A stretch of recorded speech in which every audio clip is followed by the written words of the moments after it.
ಮಾಧ್ಯಮ ಮಿತ್ರರೇ ಹಾಗೂ ಸಹೋದರರೇ, ಈಗಾಗಲೇ ಪೂಜ್ಯ ಬಂತೇಜಿಯವರು ವಿಷಯಗಳನ್ನ ತಿಳಿಸಿದ್ದಾರೆ.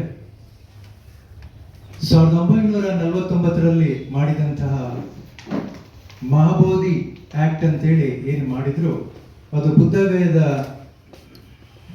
ಮಹಾಬೋಧಿ ಬುದ್ಧ ವಿಹಾರಕ್ಕೆ ಸಂಬಂಧಪಟ್ಟಾಗಿ ಒಂದು ನಿಯಮವನ್ನ ಕಾಯ್ದೆಯನ್ನ ಮಾಡಿದ್ರು. ಅಲ್ಲಿ ಬೌದ್ಧರಿಗೆ ಹೆಚ್ಚು ಅವಕಾಶವಿಲ್ಲ ಅನ್ನುವಂಥದ್ದು. ನಮ್ಮ ಮನವಿ ರಾಜ್ಯ ಸರ್ಕಾರ ಮತ್ತು ಕೇಂದ್ರ ಸರ್ಕಾರ ಮತ್ತು ನಿಮ್ಮೆಲ್ಲರಿಗೂ ಮನವಿಯನ್ನು ಮಾಡ್ಕೊಳ್ತಾ ಇರೋದು, ನಿಮ್ಮ ಸಹಕಾರವನ್ನು ನಾವು ಕೇಳ್ತಾ ಇದ್ದೀವಿ.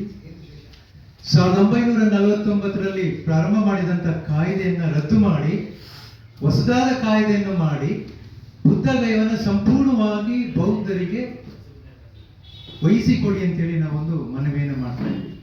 ಈ ಸಂಬಂಧಪಟ್ಟಾಗೆ ನಾಳೆ ಮೈಸೂರಿನಲ್ಲಿ ಒಂದು ಬಹುದೊಡ್ಡ ಕಾರ್ಯಕ್ರಮ ನಡೀತಾ ಇದೆ. ಹಾಗೆ 6ನೇ ತಾರೀಕು ಫ್ರೀಡಂ ಪಾರ್ಕ್ನಲ್ಲಿ ಬಹುದೊಡ್ಡ ಆಂದೋಲನವನ್ನ ಮಾಡ್ತಾ ಇದ್ದೀವಿ.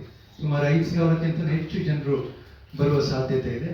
ಇದಕ್ಕೆ ನೀವು ಸಹಕಾರ ಕೊಡಬೇಕು ಅಂತ ಹೇಳ್ತಾ, ಹಾಗೆ ಪೂಜ್ಯ ಬಂತೇಜಿಯವರು ಮತ್ತು ಭಿಕ್ಕು ಸಂಘದ ಅಧ್ಯಕ್ಷತೆಯಲ್ಲಿ ಸಾನ್ನಿಧ್ಯದಲ್ಲಿ ಫೆಬ್ರವರಿ 12, 13, 14 3 ದಿನಗಳ ಕಾಲ ಡೆಲ್ಲಿಯ ರಾಮಲೀಲಾ ಮೈದಾನದಲ್ಲಿ ಬಹುದೊಡ್ಡ ಆಂದೋಲನ ಹೋರಾಟವನ್ನ ಪ್ರಾರಂಭ ಮಾಡ್ತಿದ್ದೇವೆ.